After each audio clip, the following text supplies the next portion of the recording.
ओम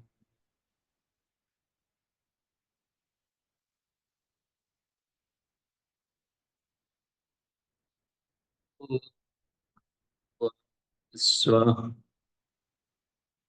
स्ववितुर्वरेण्यं भर्गो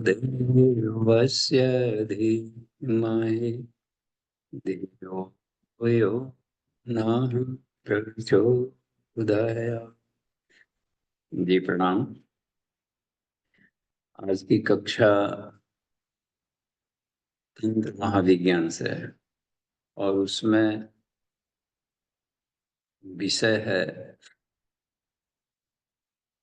नाद साधना। देखिए, पंचकोश से शुद्धिकरण साधना में आनंदमय कोश के अंतर्गत आता है नाद, बिंदु, कला और तुरीय साधना। तो पहले तो ये हम लोगों को दोनों में ही आया। पंचकोश साधना के अंतर्गत लिया जुगुट। हमने रेफरेंस देखा कि ये आर्टिकल कहीं और भी है क्या, तो पाया कि उनके तंत्र महाविज्ञान में और विस्तार में है। उसी में का ये कुछ संकलित सार संक्षेप जैसा है पंचकोश के गायत्री महाविज्ञान में और गायत्री की पंचकोशी साधना उपलब्धियां में वाङ्मय 13 में। तो अधिक विस्तार में इसको देखना है तो उनके के जो साहित्य हैं तंत्र महाविज्ञान उसमें मिलेगा। तंत्र महाविज्ञान में ये जो साधना है और पंचकोश जागरण, दोनों में क्या डिफरेंस है? तो अंतर बहुत ही बारीक है। तंत्र महाविज्ञान का अर्थ हमेशा समझना चाहिए कि इसमें साउंड फ्रीक्वेंसी, नाद का मतलब होता है साउंड, साउंड के विभिन्न प्रकार, ध्वनि। क्योंकि आदमी का आनंद है वह कहीं न कहीं पर गायब है। आनंद की तलाश में सभी प्राणी दौड़ रहे हैं इस ब्रह्मांड का। इसका मतलब है कि आनंद है उसका मूल स्वरूप है। कोई आदमी का मूल चीज भूल जाता है तो उसके लिए बेचैन हो जाता है। तो आत्मा का जो डायग्नोस्टिक फीचर है, जो विशिष्ट पहचान है, उसके विशिष्ट गुण जो हैं वह होते हैं ये शांति और आनंद है। बस शांति में, आनंद में।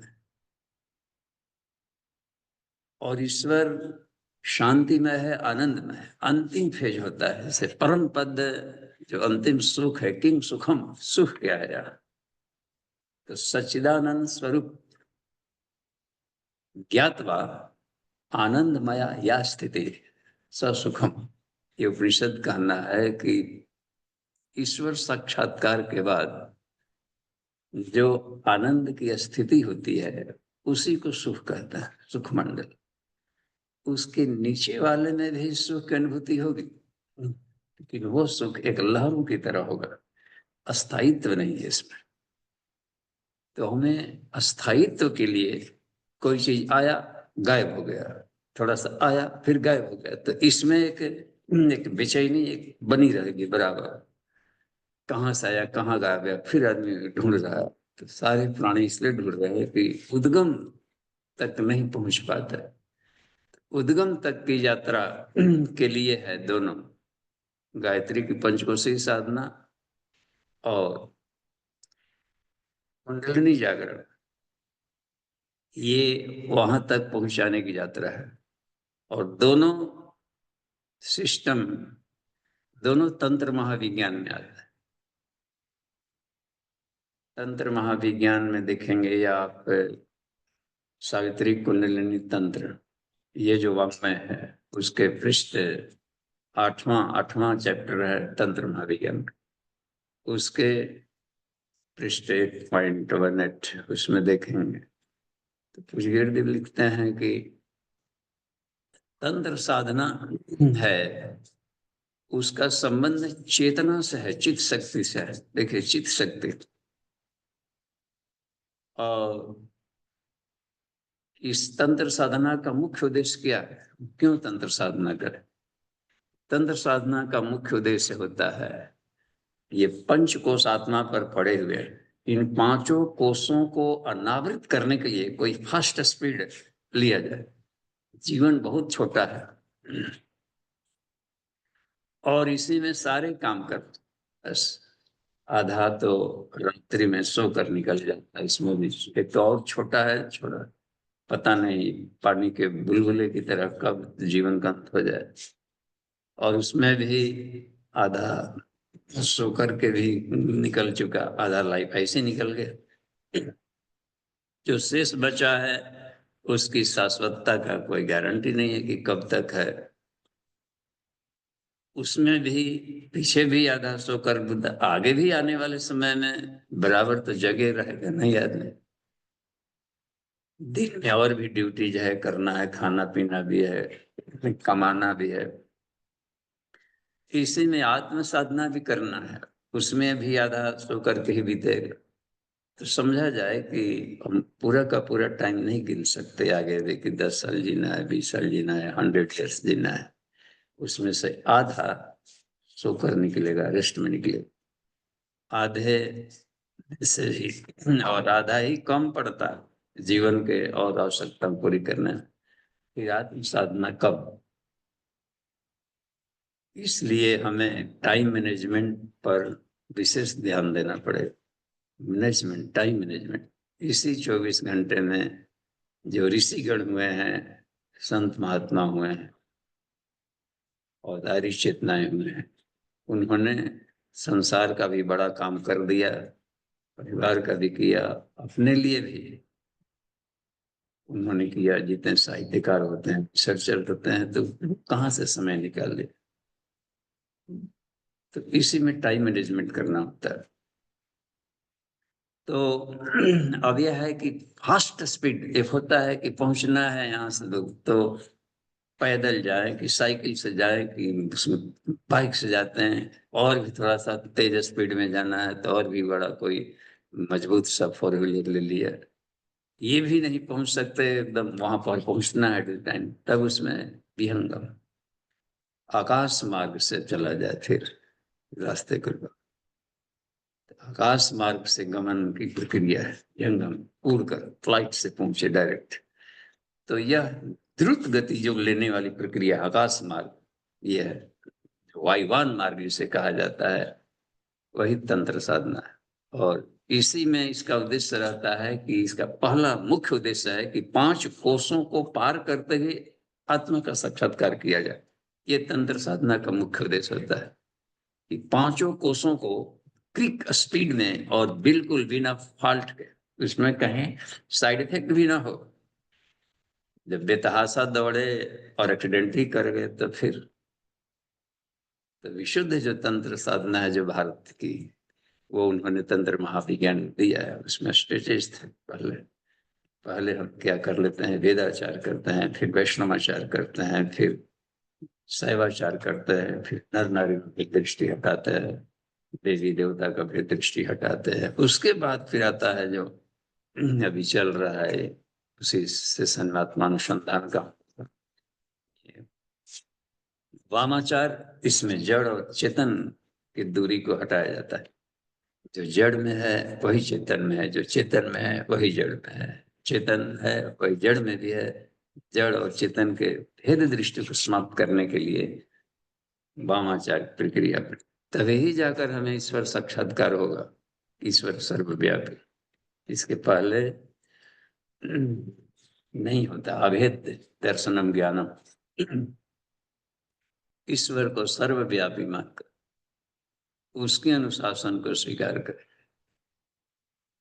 इसमें अब आगे तो इस द्रुत गति से जो क्रियर को हटाना है, अन्न में, प्राण में, कान में, इसमें जाता आनंद में भी जो जर्नी है, तो इसमें है तंत्र महाविद्या। उसमें अब देखिए जो साधनाएं बताई गई थी।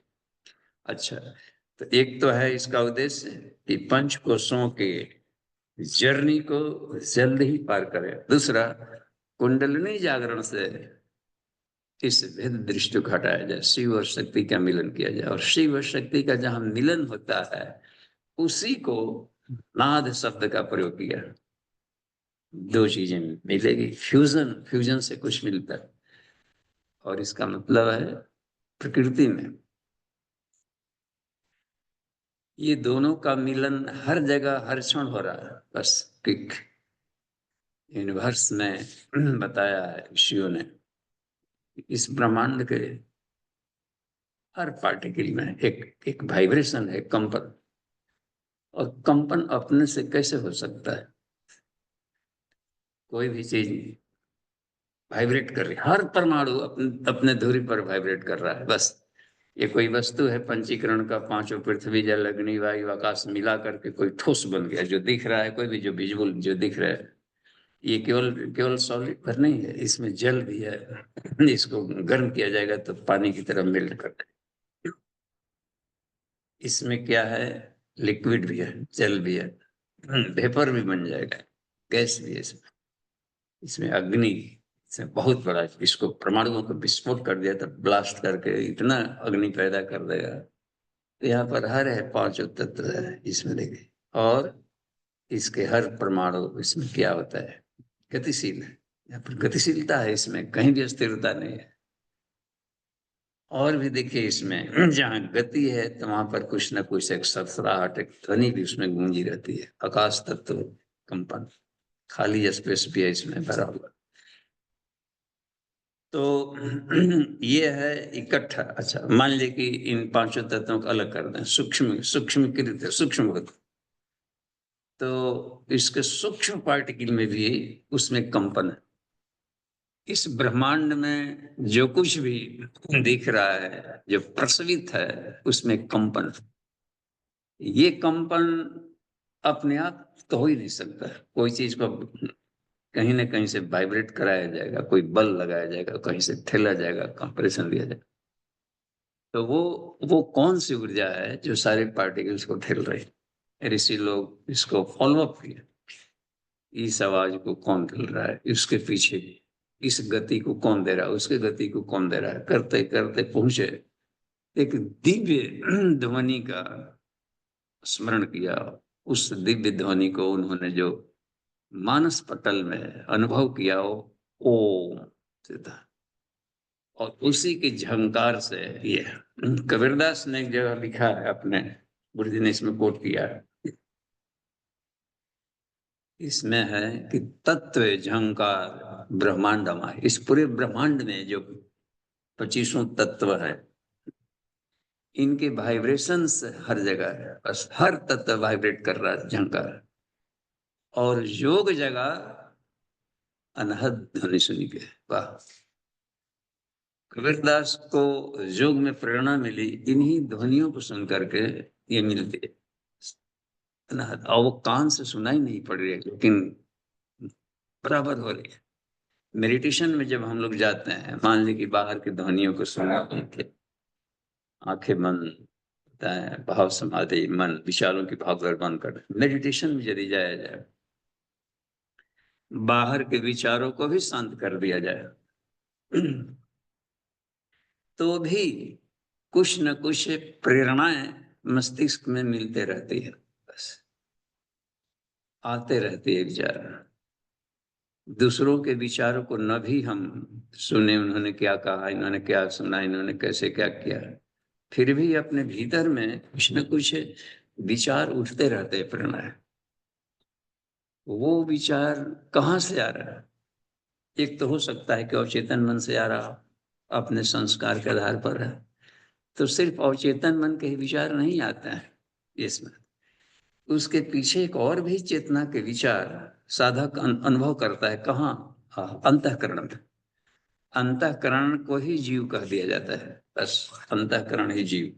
उसमें उसको कहीं कहीं पर आत्मना शब्द का, आत्मा शब्द का भी प्रयोग किया गया। उसके बाद उद्धरित आत्मना, आत्मना, दो बार आत्मा का प्रयोग किया इसमें। गीता में जो सूत्र है, उद्धरित आत्मना, आत्माना, आत्माना यानी आत्मा को उद्धार करे। कैसे? आत्मना। यहाँ आत्मना माने होता है कि सिर्फ, आत्मना का सिर्फ होता है खुद ही। दूसरों पर हम परावलंबी कब तक रहे? खुद ही अपनी जर्नी को तय करना होता है। एकला चलो रे, ध्यान में, मेडिटेशन में तो एकला ही चला जाएगा। आइए ध्यान की कक्षा है, सबको इनवाइट भी कर दिया, अब ध्यान को बोलिए, सबको बुला भी लिया, अब बुला कर करे कि आंखें बंद कर, तो बगल वाला दिख ही नहीं रहा था, तो क्यों बुलाए, क्यों? अपने अपने घर में कर लेते। बुला रहे हैं और स्वामी पता बगल वाला भी नहीं दिख रहा। तो इसका कुछ और भी साइंटिफिक उद्देश्य रहता है। तो इस यहाँ तो एकाकी में ही प्रवेश करना है भीतर, वहां दो की जर्नी है ही नहीं, बस दो जाएंगे तो धक्का मुक्की होगा, इतना सूक्ष्म छेद होता है इधर अंतर जगत। उसमें दो साथ में नहीं जा सकते, बस एक। दो है, जाना है तो दोनों को इतना कंप्रेस कर दे कि चिपटा होकर के एक ही में घुल जाए,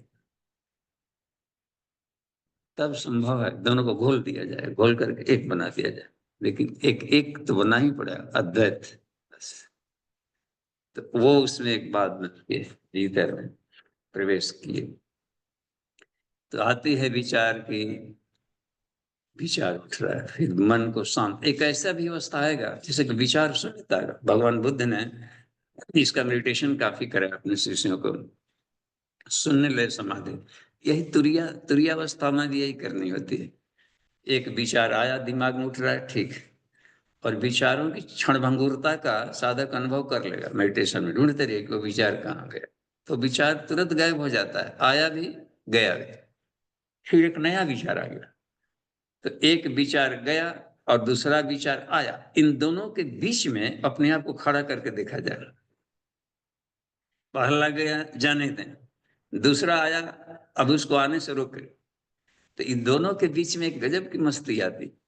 5 मिनट भी यदि इसका अभ्यास किया जाए विचार शून्यता का, तो इस 5 मिनट में एक आध सेकेंड तो जरूर ऐसा आ जाएगा कि विचार शून्यता की स्थिति आएगी, और उसमें शरीर तिलमिला जाता है एकदम, एक फ्लैशिंग, एक ऐसी चमक आ जाएगी आपको कि वो एब्सोल्यूट ट्रुथ दिख जाता है उसमें।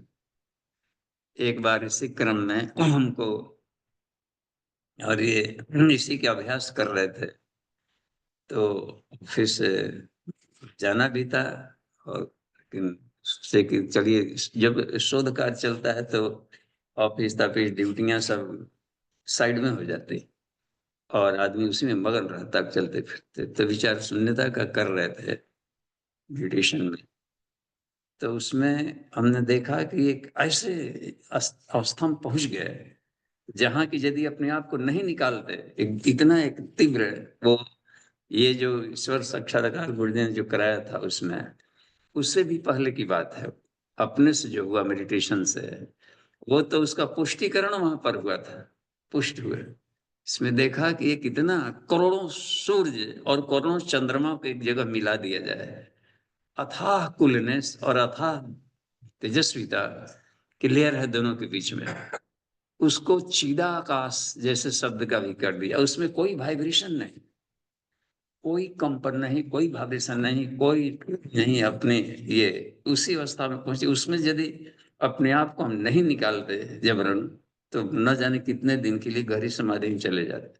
हो सकता है कि बुद्ध या अन्य लोगों ने कुछ वैसा हुआ कि जो गहरी समाधि में गए तो जड़वत हो गए, अब उनको 7 दिन के बाद बुद्ध को फिर उसमें से वापिस हुए। लेकिन हमने तो कहा नहीं था कि हम इसका अभ्यास कर रहे हैं। हो सकता है कि परिवार वाले लोग अस्पताल ले जाता है कि क्या तो हो गया, वहां पर सुई से बेधना शुरू हो जाता। तो इसलिए मेडिटेशन कहीं करना हो तो बता देना चाहिए अन्यों को कि हमको डिस्टर्ब न किया जाए। अपने इस साधना कक्ष में हैं अपने ढंग के, तब तो बात बनेगी। तो यह है कि अनुभव कि अच्छा जैसे उसमें से बाहर निकाले तो सारे शरीर इस लगा कि वाइब्रेट कर गया कि किसी तरीके से बच बच गए, बचा लिए। लेकिन साक्षात्कार तो हुआ ही पर इस यूनिवर्स का जो मूल सत्ता है, न्यूट्रल, कहा है कि दोनों के बीच में रहता है ईश्वर। तो विचार शून्यता की स्थिति तुरिया कहती है, अथाह आनंद और शांति में कहते हैं तुरिया स्थिति लोग, इसमें शांति प्रतिगच्छति, आनंद आवरण नतया अत्यंत शांति प्रदायिका तुरिया स्थित लोग साधकम तदिगच्छित। इसी संसार में साधक स्थिति देख पाएगा। देखिए तो वो भी एक नाद है, गजब। यानी नाद की जो उत्कृष्ट अवस्था है, जो आनंदमय और शांतिमय है, वो विचार से भी परे है। तो इस जो ओंकार ध्वनि पाया ऋषियों ने, ओम ध्वनि सारे साउंड को वाइब्रेट कर रहा है।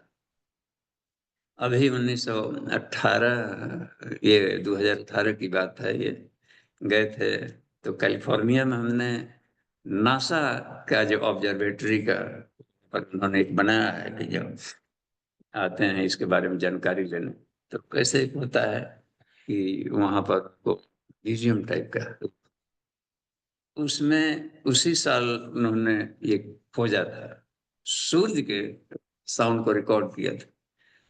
तो उसको हमने वहां पर रहा था कि जो भी विजिटर्स हमें देखें इसको, तो वहां पर जब देखा कि सूर्य का ओंकार ध्वनि का वाइब्रेशन स्पष्ट सुनाई पड़ रहा था, लेकिन ये उस तरीके का आवाज नहीं था। आप जिसे खोजेंगे यूट्यूब पर और सन का ये सब, तो वो मिलेगा, तो ये मिलेगा किसी आदमी के उच्चारण वाला है, साफ पता। लेकिन उसको वो सिर्फ एक ही जगह मिलेगा, नासा के वेबसाइट पर जाएंगे तो वो उसमें रिकॉर्डेड है। उसमें सिर्फ है गुंजन भरा है, गुंजन। तो इस गुंजन का, तो अपने भीतर में जो गुंजन का प्रक्रिया है, तो वाइब्रेशन में जिसे कहते हैं,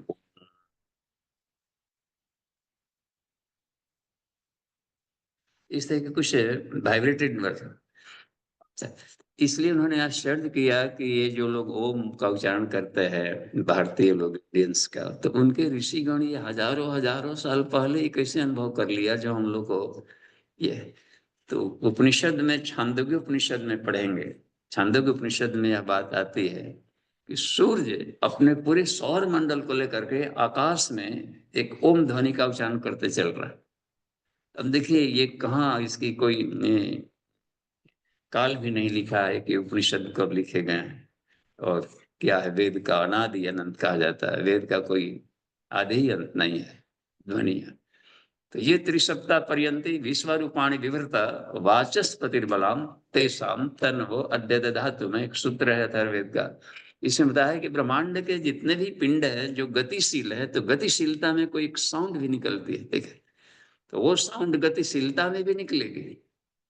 किसी, ये होता है ना आरी काटने वाला, ये काटने लोहा काटने वाला पतला सा ब्लेड होता है, ये मिस्त्री लोग रहते हैं काटते हैं, उसको टूट जाए कहीं बचपन में से टूट गया मान लीजिए कि, तो टूटा फूटा भी मिलेगा, उसमें किनारे छेद रहता है, इसमें धागा बांध दे, धागा बांध करके लेकर के बच्चों की तरह खेले, गोल गोल घुमाए, जब घूमेगा तो उसमें घूम ओम की आवाज आने लगती है। एक गजब कमाल की बात है, राउंड मूवमेंट में घूमता है, तो शंख ध्वनि में एक राउंड जो घूम रहा है आवाज, अपने आप ही ओम की ध्वनि आने लगती है।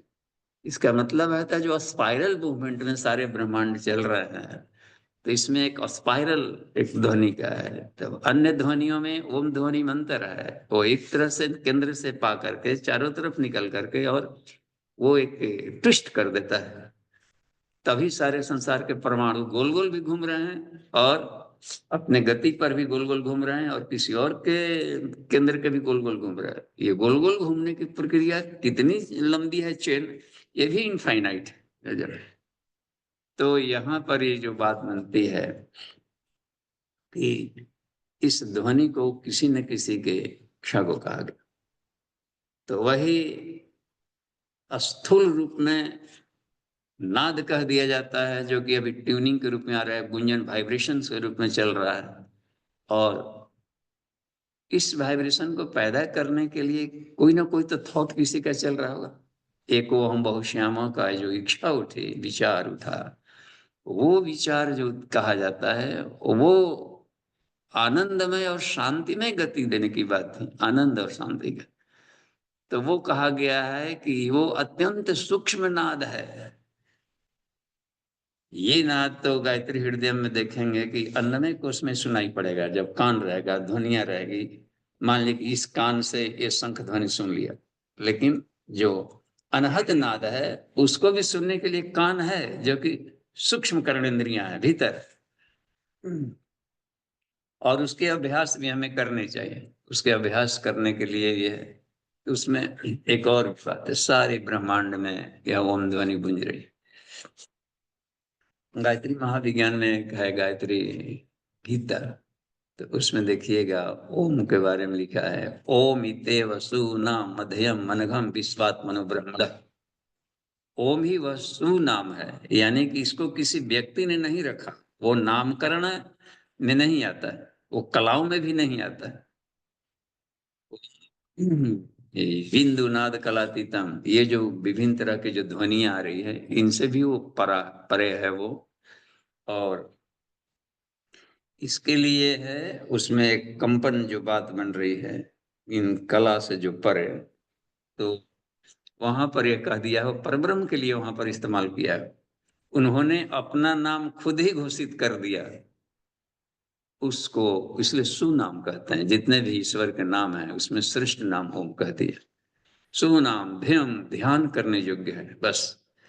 तो इस ओम ध्वनि को सुनने के लिए हम ध्यान यदि करते हैं तो साफ जाहिर है कि बाहर की ध्वनियां अपने आप ही बंद होगी।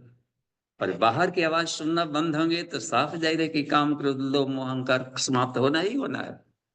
ये जो खड़ विकार हैं, जो संसार के किसी भी तरीके के संसार के झटके, उसको कमांड करने का इससे बढ़िया अंकुश नहीं है ये नादजों की साधना के सिवा।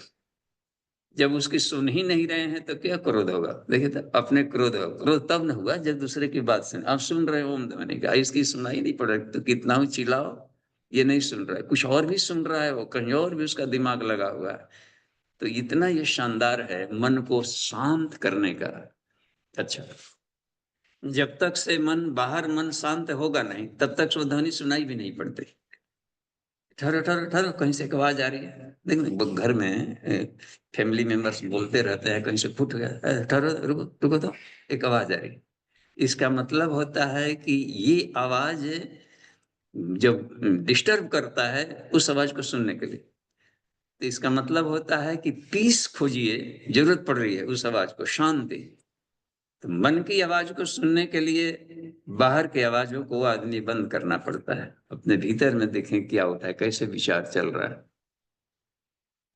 अच्छा, तो अंतरात्मा है अंतःकरण का आवाज, उसके भीतर में जब आती है अंतःकरण का, जैसे मान ली कोई काम आदमी करने लगता है, तो यदि सूक्ष्म कर लिया जाए तो अपने अंतःकरण की आवाज सुनाई पड़ने लगती है भीतर से कि नहीं, ये इसमें इसमें घाटा है, ऐसा नहीं हो रहा है, ऐसा हो सकता है कि यहाँ पर ये बन, भीतर से लगता है कोई सलाह विचार भी दे रहा है।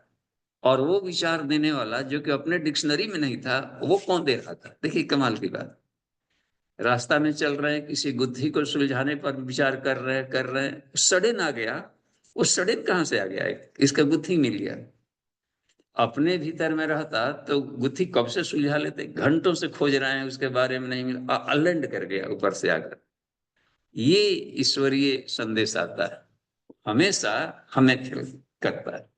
तो जब जब धर्म की ग्लानि होती है, अधर्म मतलब देखता है ईश्वर कि साधक प्रयास कर रहा है, प्रयास में जब थक जाता है तो उस अंतिम बिंदु पर उसकी अवतरण प्रक्रिया हो जाती है, वो कहीं ना कहीं से एक सलाह परामर्श भीतर से टपक जाता है। तो हर क्षण हो रहा है अवतरण प्रक्रिया, हमें उसको हम फील करना चाहिए, हर सेकंड में हो रहा है अवतरण। तो अपने अंतःकरण की आवाज को सुननी चाहिए। जिस दिन हम अंतरात्मा की आवाज सुनने का अभ्यास कर लेंगे तो बाहर की गुरु की जरूरत वहीं पर खत्म होती है। अब तब कहा जाता है गुरु अंतःकरण में है, वो हमेशा गाइड करता है। अंतःकरण के खोल में एक तत्व बैठा है जिसको आत्म तत्व कहते हैं, वो बड़ा ही कल्याणकारी संदेश देता है, अपने कल्याण के लिए संदेश देगा। उसके भी भीतर में और सुपर चेतन बैठा है परब्रह्म का, ईश्वरो सर्वभूतानां हृदय से अर्जुन तिष्ठति, अंतःकरण में ईश्वर का वास है। इसलिए इसके सुनने का अभ्यास हमें करना चाहिए। अब देखिए, इसको अभ्यास करने के लिए क्या करते हैं कि वो एक तो बात आ गई। तो अच्छा, जितने भी संसार की ध्वनियां हैं, उस मूल ध्वनियों के लिए एक से अनेक बने। तो एक शांतिमय, आनंदमय, ईश्वर शांतिमय है, आनंदमय है और विशुद्ध ज्ञान की अवस्था है। तो वो जैसे ही आगे बढ़ते जाएगा तो एक से अनेक बनने की प्रक्रिया में, अनेक में तो जड़ से चेतन, चेतन से जड़, और वेरिएशंस ढेर रहेंगे। चूंकि उसमें एक धारा के रूप में दौड़ रही है, तो ओम को सूत्र कह सकते हैं, सूत्र, धागा, माले का। सारे वर्ण जितने भी हैं, जितने स्वर हैं, 16 स्वर, और जितने भी व्यंजन जिसमें मिल रहे हैं, क से लेकर के हद तक का, और संयुक्त अक्षरों के लिए प्रतिनिधित्व करता है क्ष। जैसे क्षत्रज्ञ है तो उसके उसके गार्जियन को संयुक्त फ बोल देते हैं, कैसे। तो ये होता है, सब में वो शामिल है ओम ध्वनि। जब हर एक वर्णों में ओम ध्वनि शामिल है, भीतर में एक धागा की तरह सारे मात्रिकाओं में दौड़ रहा है उसमें, और इतना निर्लिप्त है कि शब्दों के फ्रीक्वेंसीज भी उसको कंपन नहीं करा पा रहे हैं। गजब। इसलिए उस शाश्वत ध्वनि को, शांति में, आनंद में ध्वनि को हमें सुनने के लिए अभ्यास करना चाहिए। तो इसके अभ्यास हम कैसे कर सकते हैं, तो शुरुआत कहाँ से करें? तो घर परिवार में लिखा है कि जैसे अपने साधना कक्ष में, साधना कक्ष में जब एक ऐसा रखा जाए जहां पर शोरगुल कम होते। यहाँ लैब में हमने सोचा कि एक नाथ जी के बाहर साउंड प्रूफ, ये और भी दिया है कि कान में रुई लगा लें। रात्रि को इसलिए प्रयोग किया है शब्द गुरु जी ने कि नाइट में बाहर के शोरगुल कुछ ऐसे ही कम हो जाता है। दिन भर में कभी गाड़ी गुजरी, कभी ये हुआ, कभी उसकी आवाज, खट फुट की संख्या, कभी दूध वाला, कभी घंटी बजा दिया, कभी मोबाइल बज गया। तो इन सब चीजों से धीरे धीरे कम कर ले। तो सूर्यास्त के एक पहर बाद, 3 घंटे बाद यदि हम उसको करते हैं, तो करीब करीब आदमी स्लीपिंग मोड में जाने का टाइम होता है। और स्लीपिंग मोड में आदमी जाए 10-11 बजे तक, तो उसके बाद यदि अभ्यास किया जाए तो रिसर्च स्कॉलर को फुर्सत कहाँ होती है कि कब सो के आ जाएगी। आइंस्टाइन जब रिसर्च करते थे तो उनको कब दिन गया, कब रात गया, कब ये सब इस दुनिया से अपने को काट लिया था। ऐसे ऋषि लोग भी अपने आप को बिल्कुल ही खो जाते थे रिसर्च में। तो रात्रि में वहां से शुरू हो गया है मानने की अब, और मिडनाइट तक में जब भी मौका मिले, और ब्रह्म मुहूर्त तक, ब्रह्म मुहूर्त के समय में भी संसारी आदमी सोए रहता है। देखते हैं सब दुकान वाले, देखते हैं कि 10 बजे 9-10 खा पी कर गाय सटर उठाए सुबह में। ये तो कहिए सौभाग्य की ऋषियों का एक ब्रह्म बीज गुरु जी ने पैदा कर दिया है कि इस ब्रह्म मुहूर्त में इतने साधक एक साथ आत्मानुसंधान, उपनिषदों का अध्ययन कर रहे हो, तो समझिए कि युग करवट बदल रहा है। तो इस ध्वनि को हम सुनने का अभ्यास करें। कैसे करते हो? एकांत स्थान में, अपने रूम में, साधना कक्ष में हो, तो लिखा है कि इसके बाद भी कहीं की आवाज आती हो तो उसको बंद कर ले करने, और कान में भी बाहर की ध्वनियां न सुन पड़े। तो इसमें रुई रुई लगा, तो हमने रुई लगा कर देखा, तो वो रुई काम नहीं कर पा रहा था, रुई भी नहीं करता है। उंगली से भी दबा कर देखा तो भी, हालांकि मिडनाइट है तो उंगली से ये करता है, लेकिन बाहर के खुटखाट की आवाज को भी तभी सुन लेता है, क्योंकि जो कंपन होंगे इस बॉडी से टकराएंगे, बॉडी टकराएगा तो भीतर की ध्वनियां सुन लेता है। तो इसमें भी एक बात बन रही थी, कुछ कुछ पढ़ रहा था। अच्छा, एक चलता है ना ईयरफोन वाला, ऐसा कान में लगा करके, वो देखे कि इस रुई के डंठल से बढ़िया है आजकल ये होता है कान। मोबाइल वाला भी हमने लगा करके देखा ईयरफोन, ये भी कुछ रुकता है, लेकिन 100% नहीं रुक पाता है। तो 100% रुकने के लिए है कि भीतर तन्मयता ही ठीक है। तन्मयता, या फिर साउंड प्रूफ बनाया जाए। तो साउंड प्रूफ बनाने का कॉस्ट बहुत अधिक आता है। हमने उसको अभी अपने मित्रों से विचार इस पर किया है, लेकिन पाया कि बहुत उसमें आता है, और बड़ा कक्ष नहीं। तब सोचा कि एक छोटा सा ही एक 6x4 का बना दिया जाए, तो इसमें कम खर्चा आ सकता है। ताकि बाहर का बिल्कुल साउंड खत्म हो। इस पर यदि खोजना ही ओम का और अपने भीतर के सुनना हो, ऐसे भी आप करें। जैसे मान लें क्या है, कान को बंद कर लेंगे, बिल्कुल साइड बंद कर लीजिए।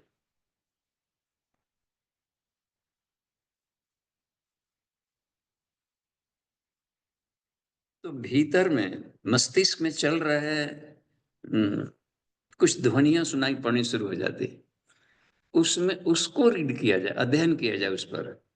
ये ध्वनियां बाहर की ध्वनियां नहीं है, ये सब वो किसी के बोलचाल भाषा वाली कोई कथोपकथन नहीं चल रहा, ये कुछ अलग ही साउंड है, किसी साउंड चल रहा है, नाद ही चल रही है। इन नादों के सभी प्रकार उसमें कहे गए, ये सब ये नाद के जो वेराइटीज हैं उसमें तरह तरह के आने लगे। पहले तो कुछ दिन तक सुनाई ही नहीं पड़ेगा, नहीं कुछ नहीं सुनाई पड़ेगा, नहीं सुनिए, उसमें भीतर है कुछ न कुछ।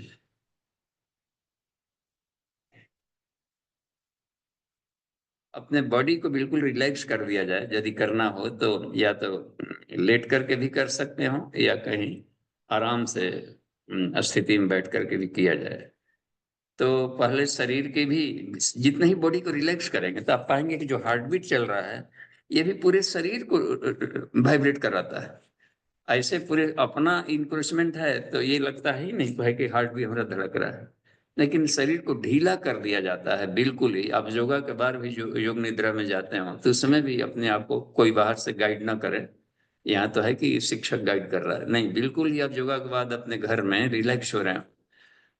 इतना ढीला छोड़ दें कि रुई से भी अधिक ढीला, हल्का। तो आप पाएंगे कि शरीर के हर वाइब्रेशन पूरे शरीर को एकदम झटका मार रहा है, इतना हार्ट बीट आ रहा है। उस कितना हो धीमा है तो भी पूरे शरीर को वाइब्रेट कराता है। तो एक बार जलाहार पर हम 15 दिन के थे, उस समय 1.25 लाख का जप कर रहे थे। तो केवल जल ही जल, उसमें कुछ भी नहीं मिलाते थे, न नींबू न कुछ और नहीं।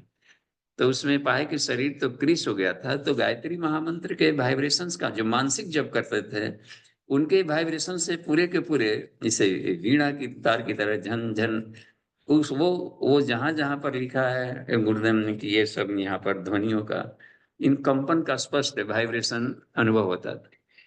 तो जैसे जैसे शरीर हल्का होते जाएगा ये वाइब्रेशन अधिक सुनाई पड़ने लगता है। ये अपने को ढीला कर दे, शरीर हल्का न भी हो तो ढीला कर देने से भी उसके कंपन आता है। तो इसके भी सुनाई पड़ेंगे, प्लस अपने श्वासों का आवागमन का भी सुनाई पड़ सकता है, या शरीर के भीतर में और भी जो चीजें हो रही है वो भी सुनाई पड़ेगी। इसके भी अलावे मस्तिष्क में चलने वाले तरह तरह की ध्वनियां सुनाई पड़ती है, कभी झिंगुर की तरह, कभी कुछ है, कभी ये। तो इन साउंडों में कुछ ये साउंड अपने शरीर के भीतर के नहीं है, ये यूनिवर्स में होने वाले घटनाक्रमों के रहते हैं। क्योंकि यत ब्रह्मांडे तत्पिंडे जो कहा गया है, ब्रह्मांड की सारी हलचलों का एक रिमोट कंट्रोल पॉइंट बॉडी के भीतर में भी है, उसको रिसीव करता है, लेन देन की प्रक्रिया चलते रहती है। और ईश्वर इस ढंग से इस शरीर के भीतर से अन्यों को लाभ देते रहता है। हमें नहीं पता कि हमसे कौन लाभ ले रहा है, लेकिन आपसे हर व्यक्ति इस यूनिवर्स में कोई ना कोई लाभ ले रहा है। और उसका एक उपकरण है, एक ऑफिस बना दिया गया, केवल आप ही आपके लिए इतना बिल्डिंग नहीं बना दिया गया, इसमें अन्य देवतागण भी अपने ढंग का क्रियाकलाप करते रहते हैं। उसका रिसीवर है जो चक्र चक्र है ये। तो इसमें दिया है, कहीं कहीं पे मिलता है कि 10 मंडल, मंडल शब्द का प्रयोग किया है। तो हमने लगा कि ये जो 10 मंडल दिया है तो ये 10 मंडल में इनकी आवाज ध्वनिया है।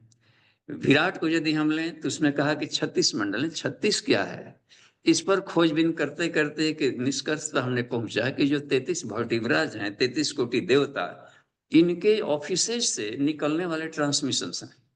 देखते हैं जब 33 वर्टिब्रा हो गया है तो साफ है कि हर वर्टिब्रा में एक डिवाइन शक्ति है भीतर में, वहां से नर्व्स निकले तो कुछ ना कुछ कंपन्स निकाल कर यूनिवर्स में काम कर रहे होंगे। तो देवताओं का आदान प्रदान ये चलते रहता है भीतर में। तो 33 तो वर्टिब्रा में केवल हो गए, और क्रेनियल रीजन में साफ कहा गया है कि शिखायाम विष्णु, मूर्धनि ब्रह्मा और रुद्रो ललाटे। तो ये मस्तिष्कीय रीजन में जो काम करते हैं मोटे मोटे, तो 33 3 36 हमने कहा है कि ये इस ढंग से मंडल कहीं कहा हो गया, हो सकता है। अब एथेंटिसिटी क्या है अब वो ऋषि जाने, लेकिन हमने इस रिसर्च क्रम में ऐसा पाया कि ये 36 मंडल ये मोटे हो सकते हैं, मुख्य हैं ये सब। उसमें भी ढेर सारे वाइब्रेशंस हैं। कहा कि उसकी संख्या तो इनफाइनाइट रखी गई, लेकिन जैसे कैसे 72,000 नाड़ियों में 10 प्रमुख रखा गया, ऐसे ही 10 प्रमुख की जहां बात आई, 10 मंडल, तो हमने देखा कि चक्रों को मंडल इसमें लिया है। इस हर वहां पर एक साउंड जिस निकलता है, लंग है, वंग है, रंग है, यंग है, हंग है। तो ये वो भी एक रिजल्टेंट है। देखते हैं ढेर सारी ध्वनियां उसमें लगी है। हंग है तो सारे स्वर है उसमें। अब यहाँ पर यंग है तो कंग खंग गंग गंग गंग गंग चंग चंग जंग जंग, ये जो चल रहे हैं वाइब्रेशंस निकल रहे हैं, ये चक्रों के भीतर में जो 7 चक्र यहाँ पर आ जाते हैं इसमें करने का। क्रेनियल रीजन में जो 3 बिंदु आ जाते हैं इसमें, जैसे कि 4 खट चक्र यहाँ पर तो हो गए, खट चक्र हो, लेकिन ये 6 4 और जो आ रहे हैं इसमें करने का, तो ओम भूर्भुवः स्वः को इसमें नहीं लिया। ओम भूर्भुवः स्वः में हम लोग देखते हैं ओम शिखा स्थान पड़ता है भू, इधर का आ जा रहे हैं भूर्भुवः स्वः, जो पेराइटल लोब है और फ्रंटल लोब है, यहाँ से काम करने की घटना है, जिसको कि ओम भूर्भुवः स्वः जो गायत्री मंत्र में देख रहे हैं आप। तो ये गायत्री महामंत्र के ऊपर वाला है, ऐसा नहीं ये ऊपर वाली बात आती, क्योंकि तत्सवितुर्वरेण्यम से शुरू हो रहा है। तो ये ब्रह्मांड के कंपन करने वाली ध्वनियां हैं। तो ओम ध्वनि तक जैसे मान लें कि पहुंचे हम लोग चक्रों के जागरण में, इस ध्यान का अभ्यास करते करते मेडिटेशन में, तो आज्ञा चक्र। अब ओम से ऊपर में क्या है? अब देखिए आप, अशब्दम, अस्पर्शम, अरूपम, अव्ययम चयत, सिर्फ आनंद और शांति उधर में। इसका मतलब है कि ओम की जर्नी अंतिम जर्नी नहीं बन पा रही। ओम एक काम करेगा कि परिधि तक यानी त्रिकुटी तक तो हमें पहुंचा देता आज्ञा चक्र तक गति में। उसके बाद ही आज्ञा से सहस्रार चक्र की जो यात्रा है, जीव से शिवत्व में परिवर्तन वाली, जीव शिव में परिवर्तन वहां पर हो रहा है, जीव शिव का मिलन वाली प्रक्रिया जो वहां पर चल रही है, वहां इस शब्द से भी परे होना पड़ता है। तो ओम ब्रह्म से भी मिला देगा, ओम छूटा नहीं। हाँ, अब छूटा, लेकिन छोड़ने के पहले एक काम कर गया वो। ओम ध्वनि सृष्टि में भी अपने को कमांडिंग स्थिति में ला सकती है, नाद नाद साधना है। ईश्वर का, ईश्वर संसार में भी घुला है, संसार से परे भी है। त्रिपाद दस्य अमृतम दे, तो वो जो त्रिपाद वाली जो हिस्सा बन रही है अमृतमय जो प्रकाश वाली, तो यही ओम ध्वनि इस सृष्टि को पार करके जहां तक आज्ञा चक्र पहुंचे। अब क्या करता है ओम? जिसे भरत ने हनुमान जी को भुजा पर लेकर एक ही बार फेंका तो वहां पहुंच गया, तो ओम प्रोजेक्शन का भी काम करता है, प्रोजेक्ट कर देगा, फेंक देगा, अपने रह गया वहां, और जीवात्मा को शिव से मिलाने पर फेंक देता है कि हमारी हमारी पहुंच इतना ही है, आगे नहीं जा सकते। आगे नहीं जा सकते तो एक काम कर सकते हैं, आपको फेंक देंगे कि वहां पर पहुंच जाएंगे। तो प्रणव धनु जो बात आएगी यहाँ पर समझ में आ गई है मुंडकोपनिषद का, कि ये प्रणव धनु जो ओम है वो धनुष है। देखिए वो रह गया इधर ही, और सरो ही आत्मा, आत्मा को तीर कहा, ब्रह्म तद लक्ष्य उच्यते, तो इसको प्रोजेक्ट कर देता है, छलांग ला के फेंक देगा ऊपर आकर जाकर सीधे। तो ये इसका मतलब है कि न ओम जो ध्वनि है यानी नाद की जो सुप्रीम अवस्था है। कुछ और भी ध्वनियों का इसमें जिक्र किया है, जैसे कि वो कुछ ऐसी ध्वनि सुनाई पड़ रही है जैसे वीणा की झंकार। वीणा की झंकार सुनाई पड़ रही है तो समझे कि सृजन का कार्य चल रहा है, ईश्वर सृजन करता है बस। तो सृजन के रूप में ब्रह्मा जिसे कह दिया। और जहां पर सागर की लहरों जैसी सुनाई पड़ती हो ध्वनि मस्तिष्क में, तो उसके लिए ऋषियों ने उसको उसको तालबद्ध किया है। विष्णु यानी कि पोषण, पालन की क्रिया भी चल रही है। और पायल की झंकार की जैसी कोई ध्वनि सुनाई पड़ रही हो तो समझिए कि यह संहार प्रक्रिया भी चल रही। तो इसको हमने, देखिए हर जगह कहीं लिखा नहीं रहता है, कुछ आपको शोध करने पे भी।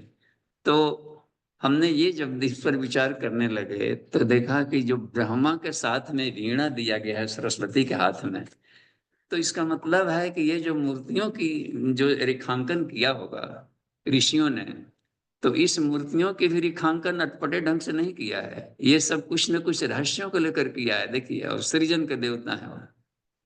विष्णु को क्षीर सागर में, समुद्र में सुला दिया, और यहाँ बोल रहे हैं कि समुद्र की लहरें जैसा ध्वनि सुन रहे हो, तो ये पोषण की बात चल रही।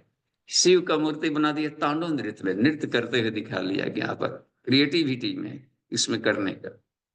तो ये जो प्रक्रिया होती है परिवर्तन, और हर क्षण, हर परमाणु, हर क्षण परिवर्तन हो रहा है, एक तो थिरकन हो रही है गुलाई ढलाई का, तो इसमें दिया। तो ये जो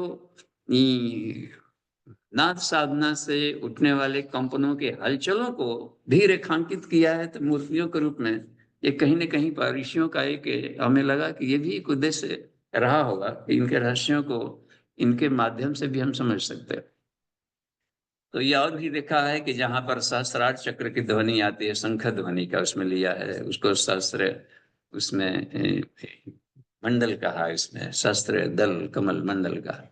इसके बाद भी कहा कि चिदानंद मंडल, सचिदानंद मंडल, इस तरीके से अलख मंडल। तो ये जो अन्य नाम जो दिए गए हैं सातों, हमें लगा कि ये सातों चक्रों से निकलने वाले कंपनों को एक एक मंडल का स्टेज कहा, एक अवस्थाएं कही गई, एक तत्वों से गुजरती है सब बातों को।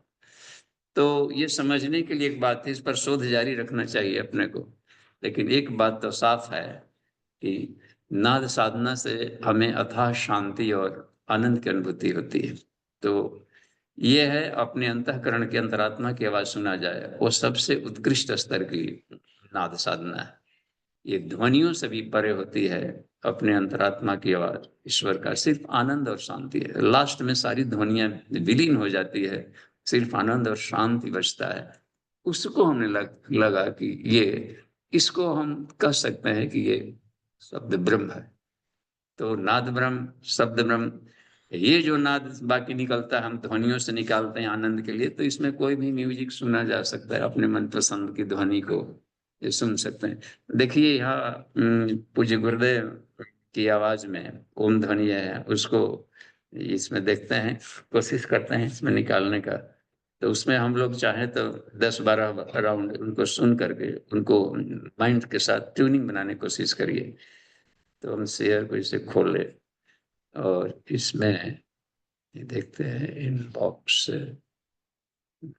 ये क्या बात बन सकती है। यहाँ ये बात बन गई।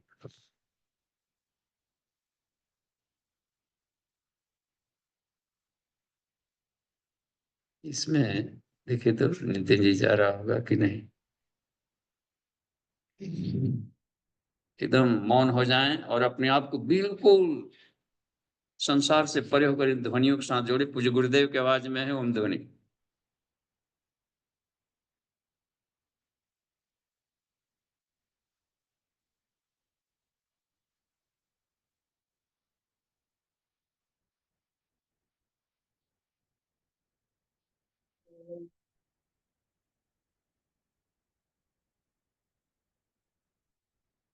लक्ष्मी।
स्थिति में आए और इसका अभ्यास बढ़ाया जाए अपने नादों की साधना के लिए। यो बाहर की ओम ध्वनियाँ सुनने के लिए तो शुरुआत में जैसे एक बांसुरी नाद युग में मिलता है उनका, तो उसमें हमको सबको आवश्यक नहीं कि सेट करे, उसमें बीच में आप बांसुरी आते बीच में तबला भी बजने लगता है तो तबला डिस्टर्ब करने लगता है।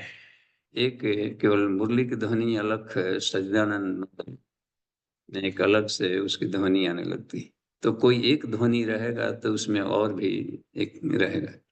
तो सबसे बढ़िया है कि पहले शुरुआत करें अपने ढंग का किसी म्यूजिक से, तो उसमें भी एक दिखती है। तो लाभ ही नाद ध्वनियों के लाभ हमें जानना चाहिए कि इसमें ऐसा करेंगे तो लाभ क्या मिलेगा। देखिए पहला लाभ तो साफ है कि कंसंट्रेशन बढ़ेगा, दिमाग की एकाग्रता आ रही है उसको फॉलो अप करने में, सुनने में। तो बाहर के अन्य ध्वनियों को वो पर ये भारी पड़ रहा है, और ये ध्वनियां और बाहर की ध्वनियों को सीधे काट देता है। और सीधी सी बात है कि माइंड को पीसफुल की दिशा में ले जाता है, शांति में। तो एकाग्रता बढ़ाता है, एक दिमाग को शांत करता है और आनंद भी देना शुरू करता है।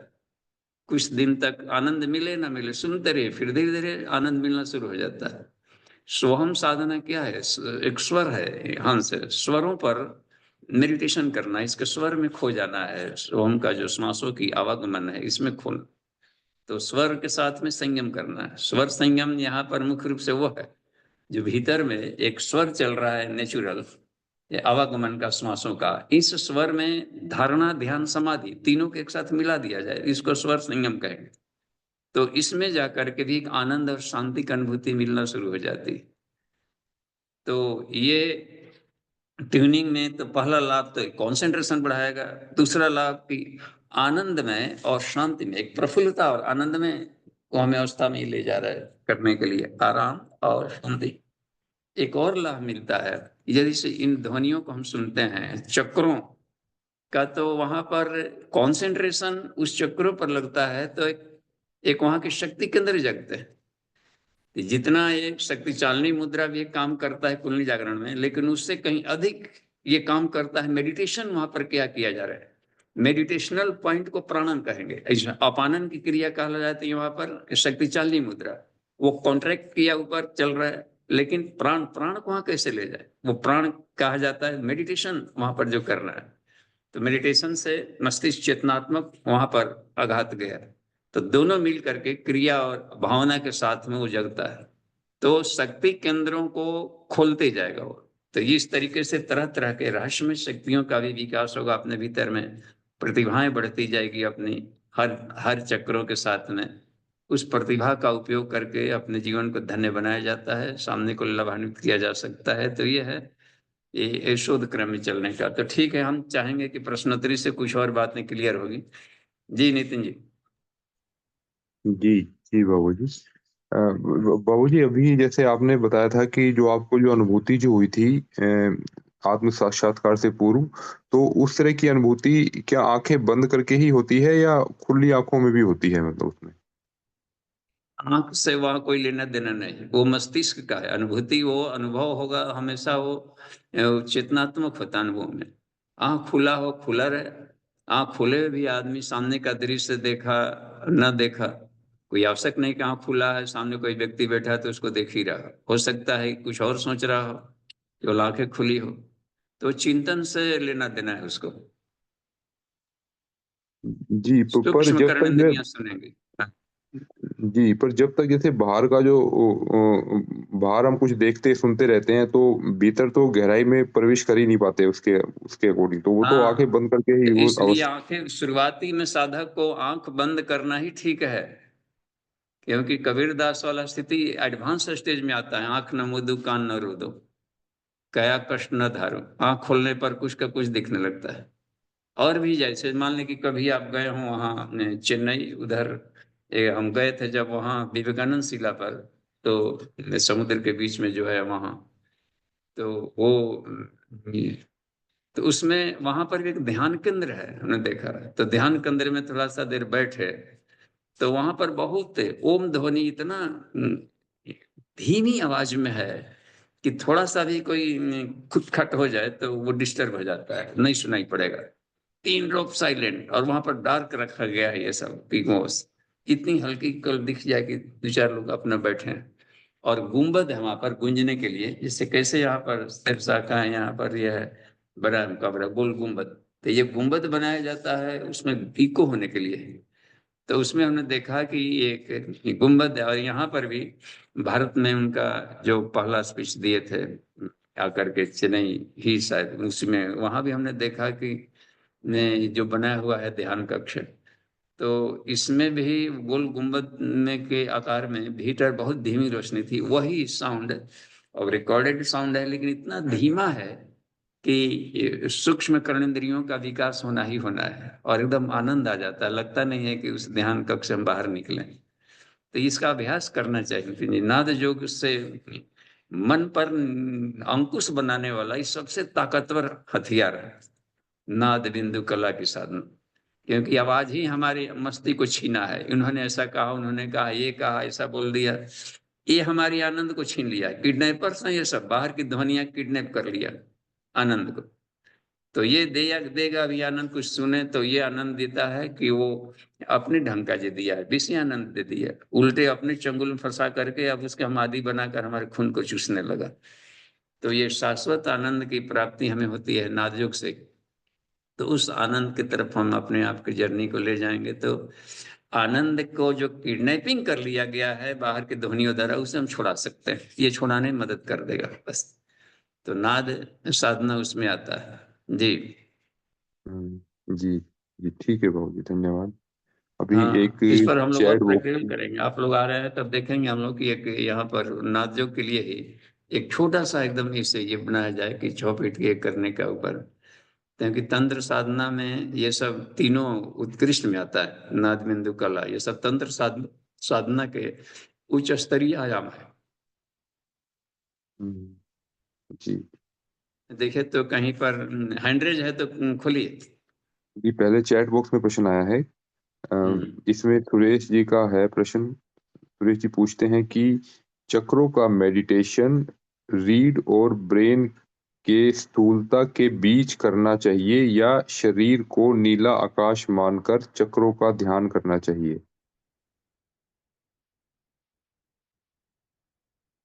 क्या है, मैंने इसको प्रश्न को समझना पहले जरूरी है।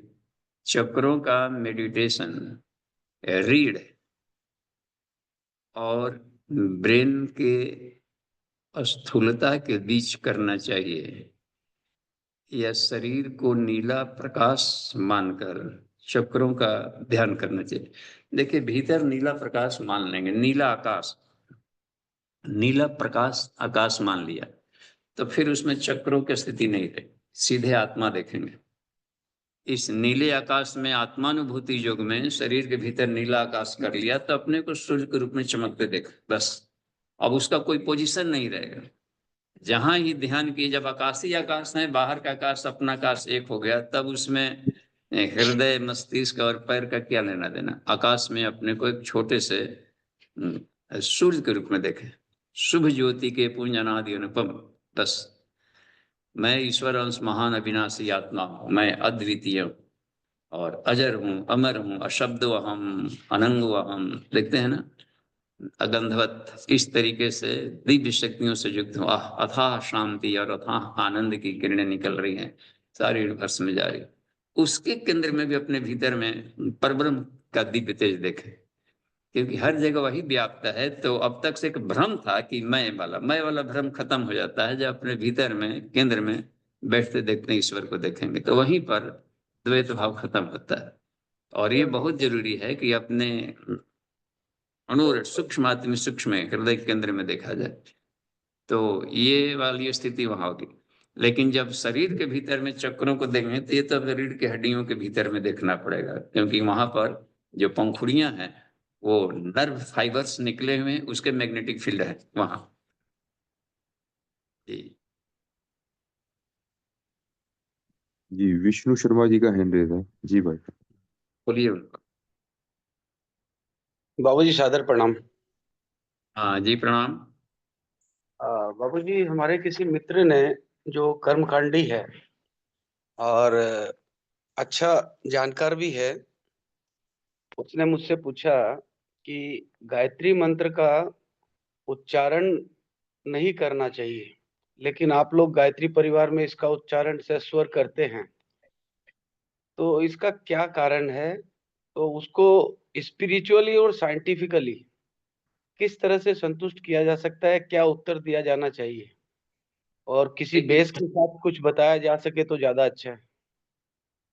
अब देखिए उसमें विष्णु जी जिसे जो जिस किसी ने भी अपना वो अभिव्यक्ति दिया है कि गायत्री मंत्र का उच्चारण नहीं करना चाहिए, तो क्यों नहीं करना चाहिए, ये प्रश्न उन्हीं से समाधान पर लिया जाए। जी। किसने आपको कहा? वो वेदों का अध्ययन किए हैं, तपस्या किए हैं, वशिष्ठ हैं, विश्वामित्र है, कहाँ से ये आवाज आपको सुनाई पड़ेगी कान में? क्योंकि वह भी उनका खुद का नहीं है, किसी न किसी ने उनके कान में ये आवाज डाला है, ऐसा बात विचार। तो जिसने विचार डाला कि दिमाग में कि ऐसा नहीं करना चाहिए, किसी से सुनी सुनाई बातें, तो हम ये देखेंगे कि जो आपके गुरुदेव बोल रहे हैं पंडित श्री राम शर्माचार्य जी, तो दोनों में हम तुलना करेंगे कि इस व्यक्ति की बैकग्राउंड क्या है, कितनी साधना किया है, भाष्य किया है, ये सब सारा जीवन ही खपा दिया है गायत्री की साधना करने में। इन्होंने इस बात को बता दिया है, जब ये बोल बोल करके करवा रहे हैं, गायत्री महामंत्र 12 बार उच्चारण करते हैं, एक दो में बोल रहे हैं, तो ये तो मूर्ख नहीं कहे जा सकते। तो इनको जी भाई। चुनौती आसानी से नहीं दिया जा सकता है, जो सारे वेदों का भाष्य किया हुआ हो और वशिष्ठ और विश्वामित्र सब गुरु तप किया हुआ हो। तो गायत्री तत्व का पंडित, अब देखिए वेद मंत्रों का से आपको हवन करना है, तो ऋग्वेद के अनुसार मानसिक जप किया जाता है ध्यान के लिए, मेडिटेशनल है वो। यजुर्वेद के अनुसार जो किया जा रहा है वो वातावरण के परिशोधन के लिए गायत्री महामंत्र का साउंड का विस्फोट है नेचर में। तो यजुर्वेद के सारे मंत्र हवन के लिए किए गए हैं, बोल बोल करके उच्चारण के लिए है। तो उसमें गायत्री महामंत्र है, अन्य को उसमें आया हुआ है चैप्टर्स में। और तो गायत्री मंत्र बोलकर इसलिए किया जाना चाहिए क्योंकि यजुर्वेद में है, और वो वेद में अग्निहोत्र के समय में सारे मंत्रों को बोला जाता है, बोल करके मन ही मन उसमें उच्चारण नहीं होता है, क्योंकि समूह में बैठ करके एक रेजोनेंस पैदा किया जाता है वाइब्रेशन का, और अग्नि काम करता है एम्पलीफायर का वहां पर, और डिस्क रिकॉर्डर की तरह वो अंतरिक्ष में वाइब्रेट करके फेंक देता है। तो ये बात है। और सामवेद के अनुसार आप संगीत के रूप में भी गा सकते हैं इसको, जैसे कैसे लता की आवाज में, अनुराधा पौडवाल की आवाज में, अन्य जो है हरिओम शरण की आवाज में, या पूज्य गुरुदेव की आवाज में, या जो आप गायत्री मंत्र उच्चारण कर रहे होते हैं, या मोबाइल ट्यूनिंग में हर जगह बोल रहा है, तब ये लग रहा है कि वो उसमें एथेंटिसिटी नहीं है उनके कहने में, क्योंकि ये हमने देखा कि करने का लाभ मिल रहा है ना सबका, प्रत्यक्ष प्रयोग करके देखा कि हम फायदे में हैं। तो घाटा होने रहता तो घाटा में हम चले जाते, लेकिन देख रहे हैं कि जब से ये ध्वनि का से ट्यूनिंग किया गया है, तब से हम फायदे में हैं। और भी ब्रह्मचर्य में मशीन गुरु जी ने मंगवाया, तो वहां पर इस आवाज को उन सबके साथ वाइब्रेट उच्चारण करवा के देखा है मशीन के सामने, कि देखो मशीन में कि कोई किसी भी कल्चर का व्यक्ति हो, किसी भी जात पात का हो, किसी भी कल्चर का हो, कहीं भी हो, पिछड़ा हुआ हो या अगड़ा हुआ ब्रह्म ज्ञानी हो या बिल्कुल महामूर्ख हो, इस मंत्र का उच्चारण करते ही उसके शरीर के सारे परमाणु में एक रेजोनेंस स्थापित हो रहा है, उसके उसके व्यक्तित्व में खुलापन आ रहा है, उसके आभा मंडल में जो काली किरणें थे वो झड़ झड़ करके भाग रही है और व्हाइटनेस आ रहा है। इसका मतलब है कि उसके पर्सनालिटी में चेंजेस आ रहा है। तो ये अब तो सत्य प्रयोग परीक्षित है। तो तो वो इसलिए वो चीज बाबूजी मानसिक रूप से करने से भी तो वो चीजें आ सकती है। जी अभी हाँ, जैसे ये चीज कॉन्फिडेंटली किसी को बोला जा सकता है कि किसी भी शास्त्र, हमारे किसी भी सनातन धर्म के शास्त्र में कहीं भी ये वर्जित नहीं है, लिखा हुआ नहीं है कि सस्वर उच्चारण गायत्री मंत्र का नहीं किया जा सकता। जी यह है कि उपांशु जब बैखरी बैखरी पढ़ाने के लिए किया जाता है, बोलने के लिए जहाँ बैखरी लाभ है। अब ध्वनि ध्वनि है तो सारे ध्वनियों में श्रेष्ठ है, सभी छंदों में श्रेष्ठ है, स्वर लहरियों के रूप में इसको उच्चारण कर सकते हैं, गा सकते हैं। तो इसमें सुबह सुबह में ब्रह्म मुहूर्त में देखिए धीमी आवाज में होते रहता है, तो लगता है कि वातावरण में एक गजब की मस्ती और आनंद और शांति, पीसफुलनेस आ रहा है। मीठी नींद, और भी जो जहाँ है उसको कोई डिस्टर्ब नहीं करता है। सोने वालों को और भी मीठी नींद लाएगा, ध्यान करने वालों को और ध्यान ले, तो सबके साथ रेजोनेंस स्थापित करा है, गजब का है। ये किसी को डिस्टर्ब नहीं कर रहा है कहीं, सिर्फ उसके उसके वॉइस को हम धीमा रखें, जिससे किसी को बस अंतरिक्ष में छू रहा। तो ये ध्वनि सारे वेदों को नष्ट भी कर दिया है, तो अंतरिक्ष में ध्वनि हमेशा रहती है, वेद मंत्र में कंपन रहेंगे, तो उसको उच्चारण भी किया जा सकता है, क्योंकि चारों वेदों में इसके हैं, इसकी महिमा है, प्रैक्टिकल्स है। गायत्री मंत्र को रूप में, औषधिक रूप में भी ले सकते हैं इसको, तो वो जी अथर्ववेद के अनुसार हो गया जी। जी बाबूजी, धन्यवाद। हाँ, ये वेद का निर्देश है कि इसको ओम स्मर यथे माम वाचम कल्याणी मावदानी जनेभ्य, यह हमने कल्याणकारी वचन दिया है, इसलिए तुम इसका भी तुम प्रवचन करो इस पर, ऐसा आदेश है वेद का, वेद भगवान का। तो वेद का आदेश ही है कि इसको बोल बोल कर कभी सिखाओ, सबको जनाओ, नहीं तो जानेगा कैसे आदमी के मंत्र है? कहीं बोला ही नहीं गया तो ये कैसे आ गया कि गायत्री मंत्र नहीं बोला था? गायत्री मंत्र क्या कोई बोल कर कहेगा तब ना जी, कहीं पढ़ेंगे तब, नहीं तो फिर जाकर कान फूकने की परंपरा बनी रहेगी। हो सकता है कि तब से ही बात आई हो, कि जब उस समय बात आई थी जब संस्कृति पर प्रहार किया जा रहा था विदेशी आतताइयों द्वारा जी। जी बाबूजी, धन्यवाद। जी बाबूजी, अगला हैंड रेज नीता दीदी का है। जी दीदी। हाँ, जी दी प्रणाम।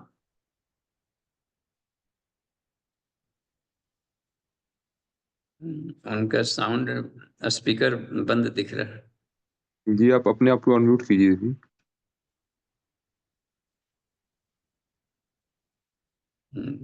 नहीं हो पा जी, रहा। उनका वीडियो तो ऑन है, परंतु वो नहीं हो पा रहा शायद। कर दिया प्रणाम। हाँ जी, आवाज आ रही है जी, धन्यवाद। बाबूजी, मेरा प्रश्न बहुत छोटा है। जैसे कि मैं हर संडे हवन करती हूँ मेरे घर में, और नवरात्रि में भी हवन करती हूँ। तो हवन करने से क्या हो गया कि पूरा काला पड़ गया हमारा लिविंग रूम। ऐसे तो घर हमारा बहुत बड़ा है, हवेली जैसा। पर अब घर वाले अब अभी कलर करा रहे हैं, तो बोल रहे हैं कि अब घर में हवन नहीं करना है, काला पड़ जाता है। तो अब मुझे क्या करना चाहिए? मैं हवन कहाँ करूँ? बाहर कर सकती हूँ? एक बहन जी मुझे बोली कि हवन करने के लिए तो जमीन पे ही बैठना चाहिए और ऊपर छत होना चाहिए। तो अब मैं हवन कहाँ करूँ? आप मेरा मार्गदर्शन कीजिए बाबूजी। ये टेरेस पे कर सकते हैं या गार्डन में कर सकते हैं? देखिए, हवन तो निर्धूम ही किया जाता है, जब धुआं रहेगा तभी कला होगा बिल्डिंग। हाँ, बराबर। और तो प्रज्वलित अग्नि में करें, अच्छा ठीक है। तो प्रज्वलित अग्नि हो गया, तब उसमें तब घर में रखेंगे तो कहीं काला नहीं होगा। एक और विकल्प दिया है पूज्य गुरुदेव ने कि दीप यज्ञ करें, दीपक जला लें, तो किसको परेशानी होगी? हमको नहीं लगता है कि दीपक से कोई मकान, कोई काला नहीं होगा। ठीक है, दीपक बापूजी, जला लीजिए, और दीपक जलाए उसी में एक बूंद स्वाहा करके 5 ड्रॉप डाल दिए, तो 5 बूंद 5 बार गायत्री मंत्र हो गया। उसमें तो बाबूजी संतुष्टि नहीं होती ना हमें हवन करने की। हाँ, तो दिमाग में बैठ गया है खुचर है कि डेली हम यज्ञ, दीप यज्ञ है या मानसिक जप कर रहे हैं, तो यज्ञ नाम जप यज्ञ, उसमें कृष्ण ने कहा कि सभी तरह के यज्ञों में मैं मेंटल यज्ञ हूँ, जप यज्ञ हूँ। तो वो भी आखिर गुरुदेव ने दीप यज्ञ क्यों निकाला? इसी बराबर। की परेशानी के लिए, क्योंकि विदेशों में भी वहां थोड़ा सा धुआं होता है, थोड़ा लपटें आती है, तो सायरन बजने लगता है उन लोग का लकड़ी का फर्नीचर से। और अगले दिनों लकड़ियां महंगी हो जाएगी, लकड़ियां भी नहीं मिल पाएंगी। तो समय के सापेक्ष में गुरुदेव ने बदला जहां पर। और नहीं तो आप कर सकते हैं, छत पर भी करें, तो आप क्या कर लेंगे, आप बना लीजिए स्टैंड टाइप का, ऊपर से टांग दीजिए एक पतला सा चादर। वो इसलिए कहा बराबर। गया है कि पक्षी और उड़ रहा है तो बीट मत कर रहे, इसलिए अच्छा। कहा गया। तो जैसे मच्छरदानी के लिए कैसे एक पत्थर 4 डंठल होता है, तो उस पर कर दीजिए आप, टांग कर आराम से जो ऋषि मुनि बने रहिए। प्रणाम बाबूजी, तब तो अच्छा है, ऐसा ही हाँ, करूंगी। बस कोई किसी को नहीं रुकावट आ सकती, कोई हर चीज का विकल्प है, अपने ढंग का बढ़िया वाला एक विकल्प ले लीजिए बस। बराबर। प्रणाम हाँ, बाबू। या छाता छाता लेकर बैठ जाइए छत पर, तो क्या दिक्कत है, हवन कर लिए। बराबर। हाँ, चलो। इसलिए उनकी भी बात रह गई, वो भी टिंग कुछ नहीं करेंगे, और आपका भी बल्ले बल्ले। बराबर। हाँ, बस अपना रास्ता निकाल लीजिए, संसार को चीखते चिल्लाते रहने दीजिए। में क्या है बाबूजी, मुझे ऐसा लगता है कि घर में हवन करने से घर का पूरा वातावरण बदल जाएगा, बैक्टीरिया मुक्त हो जाएगा। मैं ये सोचती हूँ, मगर ये लोग ये सोचते हैं, अब क्या करें? तो उसके लिए गूगल का अगरबत्ती जला लें, एक ही बात है। हाँ, हाँ, बराबर। हाँ, गूगल का अगरबत्ती से सब टीबी उबी सब भागता है, क्षय रोग सब। बराबर।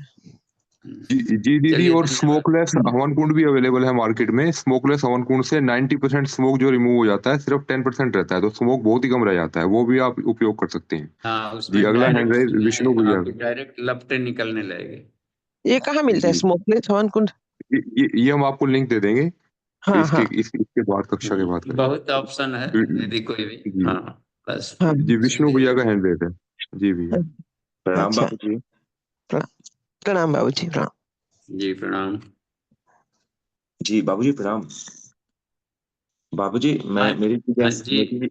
मेरी जिज्ञासा ये थी कि संसार की हर ध्वनि में, और ध्वनि का तो अपना वेवलेंथ होता है बाबूजी, हम लोगों को उस वेवलेंथ के पार भी जाना होता है। तो बाबूजी, जब तक ये जो वेवलेंथ वाली ध्वनि है जो हमारी कर्नेंद्रिय सुनती है, उसका भी एक फिक्स है कि इतने से इतने हर्ट्ज तक सुनेगी। बहुत सारी ध्वनियों को हम सुन नहीं पाते।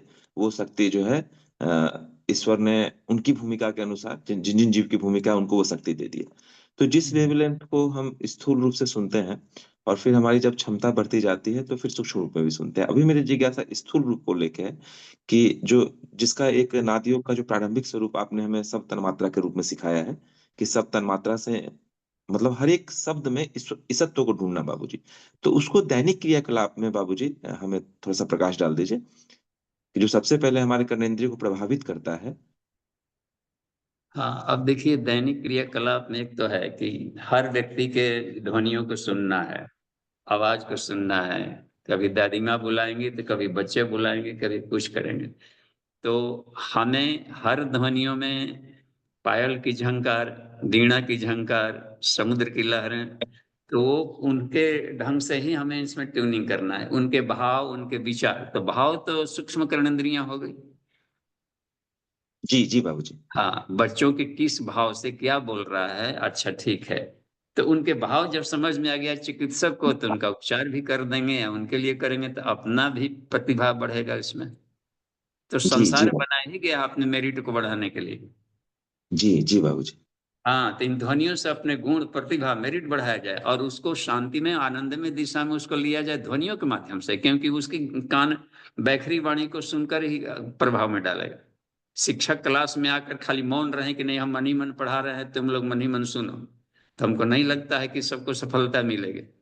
जी जी जी लेकिन बैखरी का प्रयोग करता है तो फर्स्ट गियर है बैखरी, लोड उठाता है, बोथर से बोथर दिमाग वाले के भीतर भी जाएगा। जी तो कहाँ बैखरी का इस्तेमाल करना है।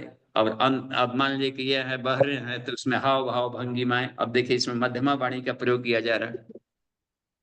जी बाबूजी। हाँ, जैसे तो ये है दैनंदिन। कि जो मूल भावनाएं जीव की निकलती है, वो जाकर के क्रिया में बदलती है, और विचार में बदलकर वाणी में आकर बैखरी बन जाती है। तो जी स्थूलीकरण। जी बाबूजी, ज्ञान होने के बाद तो ये सब पता चल जाता है। जैसे दैनंदिन योग में, जैसे हमें हाँ, अभी ज्ञान नहीं हुआ है कि हमारे गुरु या हमारे शिक्षक या हमारी माँ या हमारे पापा या हमारे कोई भी जो गार्जियन है, हमारे संरक्षक हैं, या ईश्वर, क्योंकि सब तो ईश्वर ही कर रहे हैं। तो उस समय हमें ऐसी वाणी बोलते हैं जो हमारे मन को सुख नहीं पहुंचाता, तो हमें दुख पहुंचता है। हम दुखी हो जाते हैं नहीं, जब। दुख नहीं पहुंचना चाहिए, क्योंकि उनको सुख मिल रहा है। हाँ बाबूजी, मेरी बात सुन लीजिए पूरी। जब तक मुझे ज्ञान नहीं हुआ है, जब तक मुझे ज्ञान नहीं हुआ है, तब तक उस सब में तो इस सत्व को मैं नहीं ढूंढ पाऊंगा। तो मेरे से हमारे से शुरुआती स्टेज के साधकों के लिए, कि ये कैसे होगा, ये क्या समर्पण योग से होगा, कि जैसे उस समय तो हमें ज्ञान नहीं हुआ है और हमारे शिक्षक देखिए, हमें डांट रहे हैं। तो शिक्षक डांट रहे हैं तो नाम कटवा लेना भी तो पढ़ाई से ठीक है नहीं। हाँ, मैं वही जब बोला पढ़ने कि गए हैं, दादाजी का प्यार भी पाना है, तो डांट भी सहने के लिए उनका दक्षिणा आप मान लीजिए। जी जी, तो बाबूजी उस तो समय कौन सा कभी योग खुश होगा। भी तो रहते होंगे, खुश होंगे, जो डांटता है खुश होगा तो ढेर मिठाई भी देता है।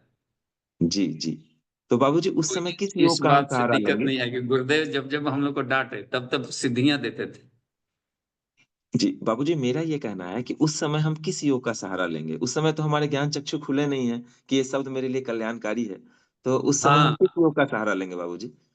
वहां सहारा लेंगे, अग्रज पूजनीय है। जी मतलब वन टाइप ऑफ समर्पण योगा बाबूजी। हाँ, समर्पण योग है, बड़ों को सम्मान दें। आप सम्मान दें, लेकिन उनकी बात मानने के लिए बाध्य नहीं है। जी जी बाबूजी। जी जो जी आपके अनुकूल न हो तो मानने के लिए बाध्य नहीं है। ईश्वर ने छूट दिया है आपको। जी हितम जी मत्वा ज्ञान केंद्रम स्वातंत्र विचारे, बस अनसुनी कर देंगे। कुछ काम की बातें भी बोल सकते हैं। जी जी जी तो जो काम की बाबूजी। बातें मिली वो अपना था।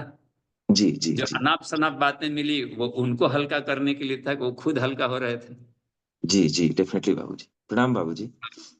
जी प्रणाम। जी, 2 प्रश्न और आए हैं बाबूजी अभी। तो पहला प्रश्न मिथिलेश कुमार कुशवाहा जी का है। भाई साहब पूछते हैं कि बाबूजी, अंतःकरण हम अपने शरीर में किसे कहते हैं? वह शरीर में कहाँ स्थित है? कान, ये लिखा है, वह कान बंद करने के बाद शरीर में हो रहा प्रवाह ही सुनाई पड़ता है। इसे कैसे रोक कर ओम ध्वनि को सुने? ओम ध्वनि एक बार की में सुनाई नहीं पड़ेगी। ओम जैसे जैसे आपको आनंद मिलेगा और शांति, अनहद, ये बोलने वाला ओम तो ऐसे ही सुनाई पड़ रहा है। कोई ओम बोल रहा है, हम लोग ओम उच्चारण कर रहे हैं, गुरु जी उच्चारण कर रहे हैं, लेकिन ये आहत ध्वनि है। अनहद ध्वनि में कुछ भी सुनाई नहीं पड़ेगा, सिर्फ आप शांति और आनंद की अनुभूति करेंगे। तो जब जब आपको मस्ती आने लगा, शांति आने लगा, तो समझिए कि ओम ध्वनि को सुन रहे हैं। ओम शांति में, ओम आनंद में। तो शांति और आनंद का भी एक नाम है ओम। जी। अब देखिए इसमें तो वो कान में जैसे अंतःकरण कहाँ रहता है, तो ये पांचों तो तत्व बन गए। आकाश तत्व रहता है विशुद्धि चक्र तक। तो साफ देखिए, हर एक चक्र एक एक तत्वों का प्रतिनिधित्व करता है। आकाश में है, शब्द है, यहाँ पर देखिए, तो आकाश की तन्मात्रा ही शब्द है। तो अशब्दम शुरू हो गया, इसका मतलब है कि ऊपर में नाद की ध्वनि शुरू होती है और आज्ञा चक्र में ओम होता है। तो विचार, ईश्वरीय विचार यहाँ पर आकर के प्रकृति में जहाँ टकराए, तो ओम आज्ञा चक्र, जिसको त्रिकुटी यानी ईश्वर जी प्रकृति का मिलन बिंदु है, यहाँ पर टकराए तब जाकर के ओम ध्वनि उत्पन्न हो रही। इसके पहले नहीं है। वो अत्यंत सूक्ष्म विचार अंतःकरण में। अंतःकरण को मस्तिष्क में ही मानते हैं, और मस्तिष्क का हृदय है वो, ब्रह्मरंध्र है वहां पर कहेंगे। तो त्रिकुटी वाला स्थान ही अंतःकरण है। मन भी है, बुद्धि भी है, चित्त भी है, अहंकार भी है, सब वहीं से निकल रहा है। बाकी ये सब शरीर के भीतर में जो निकल रहे हैं, तो उसकी तरंगे ब्रेन से सब कंट्रोल होता है। सारे शरीर में नर्व फाइबर्स गए हैं, तो दूसरा कोई आधार नहीं मिल रहा। भावनाओं का ये जो अंतःकरण है, देखिए इसको बोलते हैं सोमैटिक, संसार से जुड़ा है। तो संसार से हमारी भावनाएं जुड़ी है, तो ये वर्टिब्रल कॉलम में भी सुनना, ये भी अपने आप से रिस्पॉन्स लेता है। सेरिबेलम भी एक पार्ट है ना ब्रेन में। बड़ा मस्तिष्क, छोटा मस्तिष्क, वो ढेर सारा अपने आप ही क्लियर करते रहता है, जवाब वहीं से दे देता है संसार का, स्टेट मिनिस्टर की तरह। तो शरीर के मेरुदंड, रीढ़ की हड्डियां भी संसार में अपना काम कराती है। इसका केंद्र हार्ट होता है, ये वाला हार्ट रीजन। जी। अनाहत चक्र, उसका भी नाम है अनाहत। देखिए ऊपर है 3, नीचे हो गया 3, ये हो जाएगा बीच वाला 7। 7 चक्रों को यदि हम ले यहाँ से लेकर, तो 3 ऊपर छोड़ दें, 3 नीचे छोड़ दें, बीच में न्यूट्रल होता है, नल पॉइंट। तो ये किसी से आहत नहीं होगा ये वाला। न इस पक्ष का न उस पक्ष का होता है, इसलिए भी इसका नाम अनाहत है। नल पॉइंट है चुंबक का, नॉर्थ साउथ, बीच में बिल्कुल न्यूट्रल वाला एरिया है। यही है प्रवेश द्वार। तो यहाँ पर ये संसार से हमारी भावनाएं ये जुड़े रहता है। जी। तो बाबूजी ऐसा समझ सकते हैं कि जो अनाहत, जैसे आपने अनाहत पर भी अनाहत बताया नहीं, कि अनाहत। अन अनाहत नहीं अनाहत है, अनाहत अनाहत। अनाहत। अनाहत। जी, हाँ, अन मन जी। नहीं, आहत। जी, तो अंतःकरण की जो आपने जो बताई स्थिति जो बताई, तो वो जो है वो त्रिकुटी में भी हो सकता है और जो है अनाहत में भी हो सकता है, और जिसकी जो भावना है तो उसकी मूल आधार में भी हो सकता है। तो ऐसा मान सकते हैं हम हाँ साधक की स्थिति जी। के अनुसार? मूलाधार में आ जाती है, यहाँ पर जीव का ये होता है, पेट और प्रजनन संसार में ये रहता है, तो वो बिल्कुल ही, तो इसलिए रुद्र ग्रंथि भी कह दिया जाता है उसको। इसलिए 3 पार्ट कर दिए गए, स्थूल सूक्ष्म कारण, तो तीनों शरीर में एक सेंटर होगा। हाँ, तो स्थूल शरीर का हो जाता है नीचे नाभि, सूक्ष्म शरीर का हृदय है ये, तो 3 हृदय है, हार्ट। तो जब जब हम लोग पेट प्रजनन में ही केवल लगे रहते हैं, सुखोपभोग में इस का, तो समझिए कि हमारा हृदय नाभि चक्र में काम कर रहा है, उसी की गतिविधियों में लगे हुए हैं। देखते हैं स्वादिष्ठान में सभी तन्मात्राएं हैं, रूप रस गंध शब्द स्पर्श सब वहीं पर है, और कर्मेंद्रियां सब काम करती है मूलाधार से, वाणी हाथ पैर उपस्थ जननेन्द्रियां सब तो उसी एरिया में है। और पेट में क्या खाएं क्या पिए, तो पेट और प्रजनन के क्षेत्र में यदि हम लग रहे सुख सुविधा, तो समझिए कि इसका इसका अमृत कलश है वहीं पर, इसकी जीव सत्ता उसी में रमण कर रही है। तो शरीर को छोड़ेगा भी तो इसी भावनाओं के साथ में फिर जाकर के इन्हीं कामनाओं के साथ में जन्म लेते रहे, अपने भी सुख में रहें दूसरों को सुख दें। तो ये जो कर्मयोग जो भावना आदान प्रदान चलता है संसार के लोगों के साथ में, आत्मीयता संवर्धन, ये हार्ट वाला रीजन को खिलता है। प्रभु यीशु का, ईसा मसीह का देखें यहाँ पर एक कमल यहाँ बना रहता है, एक दिल का वहां बनाए रखते हैं, उन्होंने अधिक काम इसी पर किया था। ऋषि लोग पूरे ब्रह्मांड के साथ में अपना प्रेम फैलाते थे, आदर्श के सब जगह यूनिवर्सल, उनका मस्तिष्क में ब्रेन में ब्रह्मरंध्र में रहता है। तो योगियों को रखना चाहिए अपना ऊपर, जी और वहां से सभी आपके नियंत्रण में रहेंगे। ठीक है जी, ठीक है बाबू जी, धन्यवाद। एक अंतिम प्रश्न है, ये माधवी दीदी का है। दीदी पूछती हैं कि इस ओम नाद योग का मेडिटेशन सुबह में करते हैं तो क्या रात में भी कर सकते हैं, और कितनी देर तक करना चाहिए?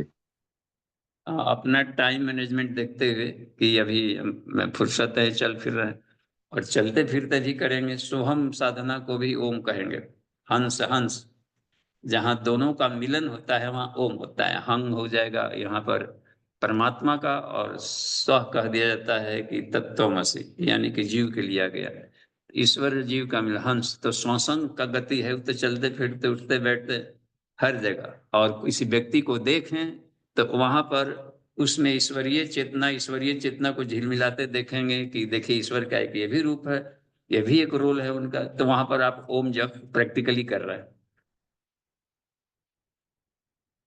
जी जी जी, ठीक है बाबू जी, धन्यवाद। अभी कोई और हैंड रेज नहीं है, और कोई प्रश्न भी नहीं है अभी, समय भी हो गया बाबू जी। ठीक है, शांति पाठ। ओम